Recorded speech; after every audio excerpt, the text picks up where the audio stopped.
PCL. These two guys have Minnesota sports flowing in their veins. Mackey and Judd on SKOR North and SKORNorth.com. I'd like to be judged by wins and losses. I mean, that's what it's about. This is about winning. And hopefully we can stack some wins on top of each other. Beyond that, we want to see the growth of our young players, and we want to develop an identity. And I think if we can accomplish all three, that's a home run. If we get 2 out of 3, I think that's a great step forward. All right. Chris Finch, the Wolves have a new coach. It was weird. The way that it went down was sort of uncomfortable. Be careful what you ask for when you're becoming the Wolves coach and say, I want to be judged by wins and losses. Yeah, be very careful. I want to be judged by moral victories and how many times we don't lose by 40. I want to be considered as good a guy as Ryan Saunders, so you all like me. I think most. All right, this is sort of where I'm at, and then we can get into what we learned off that press conference. But I've had a chance to think on this for 24 hours since our episode yesterday, and there is something funny about stress. And by the way, I am guilty of this. I am self-reporting guilt here. There's something funny about stressing out about how this was handled. Like, oh my God, they handled this situation poorly when the franchise has been burning for 15 years. Yeah, I got a thought about that. Oh my God, look at the garden in front of that house, and the house is like smoldered and gone. And oh my God, look at how the Wolves handled their 10th coaching change in 15 years. That was weird. Like, no, they've had 10 coaching changes in 15 years.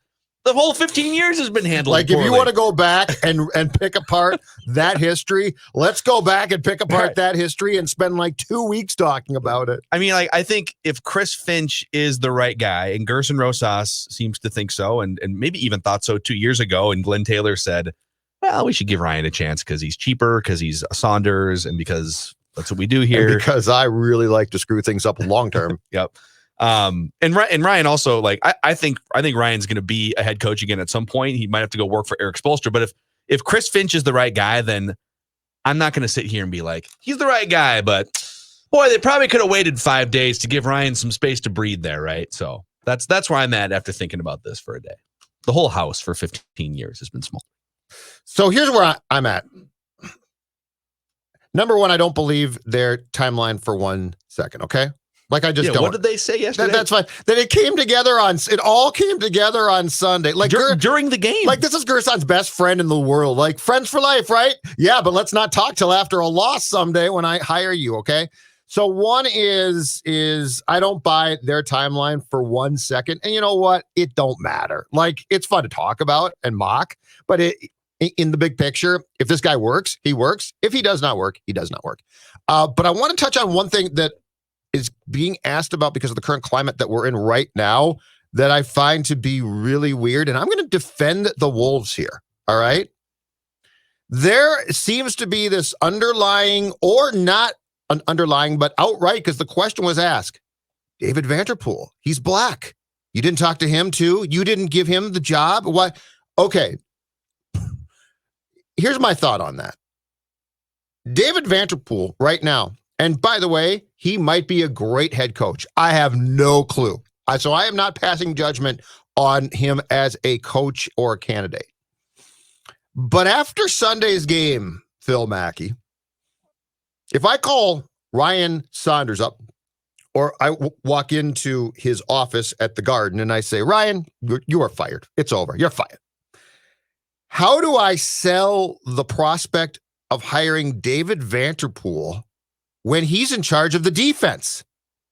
It's a fair question. Like, but I understand. Look, the National Football League has a massive problem when it comes to hiring minorities as head coaches. Okay. And we could talk about that. And I completely get that problem. And minority head coaches deserve as much of a chance as white coaches. I get that too. But is the story here really you didn't conduct a thorough search and give a very good chance to a guy who's in charge of the Wolves defense right now? Yeah, I hear where you're going. Like, what are we doing? What are we doing here? Let's pick the conversation that makes sense. Yeah. I mean, I don't know enough. Like, I haven't been around David Vanterpool, and I get that that's been a huge topic of conversation. It's and nor funny. have I. Yeah. Yesterday, I was going around just trying to listen to some, because for the first time in a long time, Well, for the first time since the draft, because there was a lot of national discussion about what are the Wolves going to do with the number 1 pick. And so the Wolves did get some national run leading up to the draft. But it's pretty rare that national basketball podcasts and like even The Jump, right? It's pretty rare that national basketball shows are going to talk about the Timberwolves. And yesterday they were, for all the reasons that you mentioned. Reason number one is, wait, how can you just like fire someone and then hire someone else as assistant midseason? And then the main conversation in the Ringer NBA show with Raja Bell spent 30 minutes on this to start their show yesterday. Mm-hmm. On David Vanterpool getting sort of done the wrong way here. That why would you bring him in and he's on your bench and he's right there ready? At some point, someone's going to hire this guy. Why wouldn't it be you? He's sitting right there under your nose. And I think the only answer I can come up with is Gerson Rosas looked at both of those guys. I'm sure he thought about David Vanterpool too. I'm sure that was part of the reason why they brought him in, that if we have to make a move on Saunders, at least we got a guy here that is potentially ready to be a head coach. And maybe his opinion of David Vanterpool's coaching, not that he like thinks that he's a bad coach, but that in terms of being a head coach, maybe it's different than it was a year ago. We know that Chris Finch has been on the top of his mind for at least 2 years and maybe even longer. And I'll go back to what I said yesterday. I don't think this has to be a poor reflection on David Vanterpool. Like, I don't think it has to mean that, well, they think he's a garbage coach because the defense is terrible. I think it just means what you said, Judd, on yesterday's show. And I agree with this. When you have one shot as a general manager or president of basketball operations, and you've got your short list of people that, boy, all the people I've worked with 10, 15, 20 years in basketball, what's my crew? Who would I put together? For Derek Falvey, it was, I got to get Thad Levine. I got to get that guy in here, right? There's a couple coaches over here. I got to get Derek Shelton in here. And that's how we're going to build a 100-win team. Well, it kind of seems like Gerson Rosas' first shot at that list included someone that wasn't on his list in Ryan Saunders. Maybe David Vanterpool was the second guy on that list. We don't know, but Chris Finch was clearly the number 1 guy on Gerson Rosas' list. Whether Chris Finch works out or not, he was the number 1 guy on Gerson Rosas' list going back for 2 years. And this is the move that he wanted to make. Like, I think David Vanterpool is going to get a job. When you have Damian Lillard speaking that highly about you, you're going to get a job at some point. And so I do feel like people are focusing on that more than I thought they would in the last couple of days. Yeah, and I think too, if Finch had come here, so if Gerson had got his way and had hired Finch last year, okay, and he was an associate coach in charge of the offensive scheme, and we were where we are right now, and the Wolves really looked discombobulated and offensively not great, I'm pretty sure Chris Finch doesn't immediately get this job. So Chris Finch not being here and being in Toronto helped him. Just being away from the mess. But I'm saying we also, I think it's important that we pick our choices of when we talk about why things didn't take place. Now, do I believe that the Wolves are being truthful about this? And do I think for 1 second that Finch and Gerson didn't talk consistently? Of course I don't. Of course I don't. So if we want to talk about the mechanics of the hire and did Ryan get done wrong, that's fine. But I think when we're going to talk about who got the head coaching job based potentially on race, it needs to be a little bit more careful of what's the league trend. And also, again, if you are on a coaching staff of a team that's failing, it's a reflection partially on you. Yeah. Fair or not, it's a reflection. Yeah. So no, I hear you on that one. I mean, if you want to like the real discussion about potential racial injustice as it pertains to coaches in professional sports is the NFL. 75% of the players are black. And you got, 2 black NFL head coaches? And then you've got a couple coordinators just staring you right in the face right now that were coordinating Super Bowl teams down the stretch, right? Byron Leftwich, Eric Bieniemy. Like, those guys are getting... Todd Bowles in Tampa did a great job on the defense. Yeah, absolutely. Like, those guys, like, to me, that's more of a discussion than the NBA. But, yeah, like, I agree with you on that front. On the timing of it, so this is funny. The timing of it, the Raptors were in town on Friday. And I don't know. I'm not really that, I guess, whatever. Like, I was kind of worked up at the time because, wow, this is a really uncomfortable way of going about this business. But whatever. If you got the right coach, you got the right coach. Cross your fingers. But the Raptors were in town on Friday. Gerson's clearly been thinking, he didn't just have like an epiphany on Sunday. He woke up and he's like, oh, man, it's great seeing my buddy Finchy the other night. You know what? I don't like the way this season's going so far. Man, I should call the Raptors and get permission during this game right now and see what happens. I mean, so the way it was painted was Gerson said he reached out to the Raptors for permission to talk to Chris Finch during the Wolves-Knicks game on Sunday night. Yeah, I totally buy that. Got the permission. So it just bang, bang. Got a hold of somebody right away. We call the switchboard. Just bang, bang. Toronto Raptors basketball. Can I help you? Yeah, I'd like to talk to Chris Finch, please. Oh, sure. Just hold 1 second. It's a Sunday. I'll patch you right through. He makes the call, gets the permission immediately because it's super easy just to get a hold of people on a whim on a Sunday, right? And then not only does he get the permission, he instantly gets a hold of Chris Finch, who's doing nothing, just waiting for that phone call, and says, hey, we're going to hammer out a deal, right? You're good? All right, good, 4-year deal. Boom, right? All on Sunday night before the game ended. The Raptors in season will say, okay, no problem at all.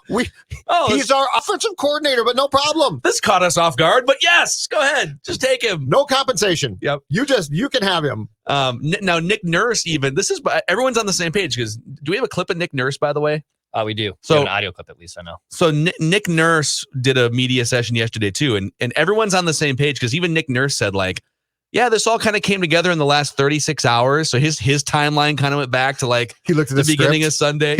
Yes, this came together 34 and a half hours ago. But you're telling me those guys and whatever, this is how it works. You back channel, you feel somebody out, you say, hey, if something ever became available, what would you think? This is how Judd wound up at 1500 ESPN. Hey, I like my job right now, but 10 years ago, we're just drinking beer here. If something were to happen to somebody. We talked the day I took the job. We didn't talk until then. You called me out of the blue. You called the Star Tribune switchboard, actually. Star Tribune, how can I help you? Yeah, can I talk to Judd Zolgad? And potentially supervisors too? He's available right now. It's crazy. He's just been sitting here waiting for this phone call. Oh, my God. So, by the way, this is Nick Nurse, the Raptors coach, on Chris Finch. He really is at a high level, not just off. I mean, really, really offense for sure, but not just offense because he's got so many games as a head coach under his belt. He I would say that, just kind of thinking back, he really gets his teams to play hard. They really come after you, both sides of the ball. He's a student of the game, so he's well prepared. He's organized. And I think there's some good talent there in Minnesota. Good ball guy. He's a good ball guy. He's a big time guy. He's a basketball junkie, man. Basketball, yeah. It's steak, tape, and the court for him. That's his life. I think do the Wolves play tonight or tomorrow? Tonight against Milwaukee, tomorrow against Chicago, and then they're off for 2 games and play again. I think is it Friday then? So obviously you can't really if he wants to bring in a new offensive system, he's not gonna be able to do that now. No. He's not gonna redo the entire system. He's gonna have to take the system that the players have already known and have been practicing and playing in and make some adjustments to it. It's actually gonna be probably more of a cram session for Chris Finch over the next several weeks than it will be for the players, and then he can implement things as they go along. I think he needs to do 2 things right away. Right away, or this thing could go off the rails quick because I think this is a combustible situation where you have a superstar that wants to win. He's voicing that he wants to win. Sure. It's sort of a warning shot to the organization that, guys, the latest. I care about winning. The latest one, yes. I think the first thing he needs to do is build a relationship and rapport with Cat first, and then Ant, Malik, and D'Lo, even though D'Lo's not playing for a couple months, maybe even for the season, but on the fly, he's got to build a relationship with those 4 guys right away. And Ricky, because I don't think Ricky's long-term here, but Ricky's a leader right now and he's on the team. And it's possible that a lot of these guys either loved Ryan or loved David Vanterpool and think that David Vanterpool got screwed over. So you're coming into this sort of combustible situation, right? Where not everyone's going to be like, "Oh, Chris Finchy's in the house." You might have seen Finchy. And then the second thing is whether you're trying to implement your own offense on the fly or whether you're using the old offense. Whatever the offense is, Cat needs to be featured more. I looked this up this morning, boys. He's 36th in the NBA in shots per game. 3rd on his own team. Now, a lot of D'Lo's shots went up when Cat was out, so that's part of it. But he's one of the best, most efficient offensive players in the NBA. He should be way higher than 36th in the NBA in shots per game. So if you can build relationships and get Cat more run, those are the 2 priorities for me right out of the gate for Finch. So throughout the course of the press conference that Gerson and our guy Finchy did yesterday, there was a lot of just like coach speak at times, right? And Gerson has mastered the art of I'm not even sure cliche is the right word, but just the politically correct answer. And he knows how to play that game. So I watched the entire thing and I didn't learn much, but I think the most important quote came from Finch. And it's the one bit that was completely truthful. And it's ultimately why this change was made. Okay. Ryan and Cat might have been friends. And the perception when Ryan got the job was that he was going to get the most from Cat, who is the single, again, most important player on this team. He is the single most important player in target center. Okay. So when that didn't happen, Finch, who is an offensive guy, like consider him to be a football equivalent, let's say, of a Sean McVay, right? Like he's seen as this offensive mind. Finch was hired because of that. So like I think the rest of the list beyond Cat, Phil, that you went down will fall into place. And those people are important because those people are part of the team and they're going to be counted on to do certain things. But make no mistake, I think from what Finch said, ultimately, the reason that he was brought in right now and admitted to being on the phone with Cat on Sunday night. So the Wolves call and hire this guy in sort of this rapid fire thing. And the first thing, and it's actually pretty smart, that he is told to do is call Cat. Yeah, that's good. That's what he should do. Exactly right. But this is, I really believe, if there was a pie chart of Ryan being gone and a pie chart of Finchy being hired for this job, I think 85% of the Finchy pie chart is Cat. I really do. And I think the rest of it falls in. But Cat is a quarterback who the team's GM knows that he can get more from, and the current coach was not doing it. And so the expectation here is that Finch is going to come in as an offensive guy, and he is going to set the building blocks for an offense that revolves around Cat. And we are going to find out now, and this is important and it's good, and I can't wait. We're going to find out now if you can, not just in crunch time and not just in brief spurts, but if you can go through games consistently where we never lose track of Cat, because I felt that that's what took place way too much. There was a huge portion of games I felt during the course of this year where you would watch and you think to yourself, have I seen Cat in a long time? Yeah, that's got to change. I feel like when you watch a Nuggets game, for instance, at most points during the last 5 years, it almost gets way too predictable. Like the rip on the Nuggets offense sometimes, and I bring the Nuggets up because that's one of the 3 or 4 NBA stops where Chris Finch has really gained notoriety as an assistant and an offensive mastermind, so to speak. The knock on the Nuggets offense at times has been, man, is it just a 2-man game? Is it just Jamal Murray and Nikola Jokic and the other 3 dudes just never touch the ball?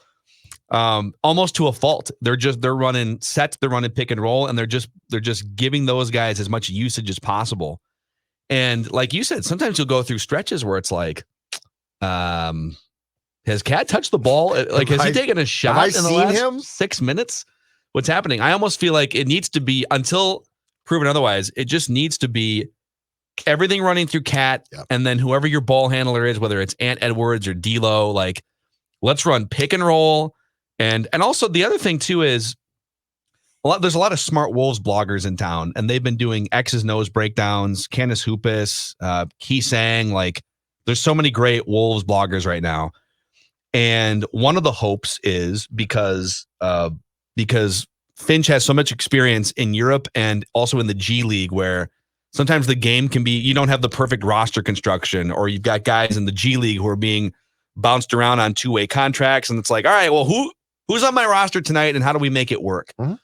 That he'll be able to unlock some of these younger guys too, that are on the roster that have shown flashes, like Vanderbilt, for instance, right? Like there's guys who've shown flashes, but it feels like then they disappear for 2 or 3 games. Naz Reid is another guy that I think probably could be even more of a beast at some point. So can he unlock? You got all these interesting pieces. It's not a perfect collection and a perfect roster, but all these interesting pieces, and just kind of feels like Someone needs to come in and put that puzzle together in a more efficient, effective way, especially offensively. Absolutely. And that's the hope. So, Finchy boy. That presser, uncomfortable at best. Do we have another clip we can play? It off was that? uncomfortable. Let's wallow in it. Yeah, we have at least a few more. Let's play a couple more, and then we'll do Twins Tuesday. Great opportunity here with a good young roster. I think it's at the right time to take steps forward in developing an identity. And of course, I have long relationships with many people in the front office, and actually some of the coaches I've worked with before. So there was familiarity and just felt like a comfortable fit. And I've built these relationships over the past 2 or 3 weeks. I mean, we just talked on Sunday for the first time. And I will blink twice because I am safe. I am in no danger. I am blinking twice. Gerson's taking great care of me. I love Milwaukee. Like, it's just wildly. I love SKOR North, Mackey and Judd. The best basketball team ever. I've always wanted to be with the Timberwolves organization. The Timberwolves are the best organization. This is my dream job. Chris, I need you to blink once if you're in trouble. I am here on my own volition. I mean, it was so uncomfortable. It really was. All right, by the way, Gerson went into this knowing full well.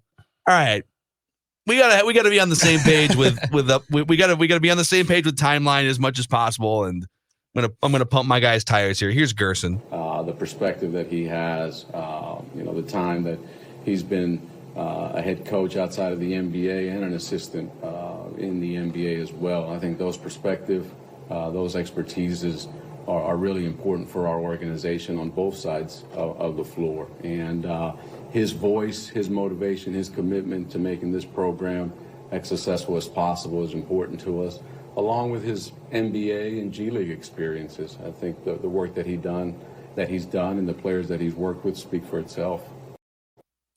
All right. I'd like to take you both back to May 1st, 2019. If I'm not mistaken, that was the day that Gerson was paraded into a press conference with the media and Wolves employees, and he was announced as the new Pobo of the Wolves, okay? Mm-hmm. And his kids were there running around. He's like holding his kids, and he looks like he's had a great night's sleep. And this man is embracing the opportunity to fulfill a dream that he had probably had for years, right? Yesterday is the after of running the Timberwolves. The before and this is, if somebody how it started, how it's going. Yeah, if somebody had taken Gerson a picture back then of yesterday and said, dude, this is how you're going to look by the time that you bring your guy Finchy on. There you go, Dex. How it started, how it's going. There's your social media post for the day. God. But don't you, like, I remember that presser. I mean, his kids are like, Daddy, dude, this is the great. We should almost like, I hate this job. We should almost find like the hiring picture, like the introductory press conference for everyone who's been hired as Wolves coach or president of basketball operations. David Kahn. That's a great idea. This is going to be great. I'm going to change the franchise forever. And then like how haggard they look a couple of years in. Shirts unbuttoned, like there's no tie anymore. 5 o'clock shadow. They've gained weight, bags under their eyes. Worst job, president of the country or president of the Timberwolves? Oh man, I don't know if I'd want either job, but I'm not sure. You know what it reminds me of? I'm going to go old school. I love horror movies. Mm-hmm. Judd, are you familiar, or Declan too, with the Amityville series? No. Yes, I'm familiar. The Amityville horror. I'm not super, but yes. No. We should actually do Mackey and Judd horror movie rewind at some point too. Yeah. So it's based loosely around a true story of, I think it's upstate New York, right? It's it's a haunted house on a lake in upstate New York. And the reason why it's haunted is because at one point, one of the kids took a shotgun and killed his whole family. Oh, okay. Like a teenage kid. Mm-hmm. And families continued to just move into this new house. They get, whatever, it's fine. The house is fine. Hey, this is great. We're moving into a new house. And then by the end, it's like, there's dead bodies everywhere. It's like someone gets possessed by the devil. And the Timberwolves are the Amityville horror house, right? Every time a new family moves in, it's great. Upstate New York. It's a nice, we're by a lake. This is amazing. So much land to explore. Target by the Center's end, fine. We've remodeled it. Come on in. And by the end, you're taking an axe to your wife's bedroom. Like, I don't know. It's but anyway, poor Gerson. good luck, Chris Finch. Finchy man. It's not, run, as Phil said yesterday. Run now. I one last thought on this. I think if you just look at what people say about him and the work that he's done, I think he has a chance to be a good coach here. I'm not going to sit here and say that he's the Messiah that's going to pull the Wolves out of mostly 15 years of dormancy, but it was a weird way to get there. But I think this is going to be a good hire, and it just now depends on how well he can build relationships and how quickly he can get this thing going in the right direction, and whether they can keep their top 3 protected pick next year. And off your point, though, the reason why we got here again in such an odd and uncomfortable way is one guy, Glenn Taylor. So like that is the one thing, right? That this always comes he sets the culture back to. But he also is the guy that said, well, keep Ryan. We're going to keep, right? Like, instead of just saying like, dude, I am making you the Pobo, pick your coach now. Yeah. Like, this would have been Chris Finch in 2019. And Ryan might have even stayed on that staff. The Pobo. Right? Yep. So anyway. So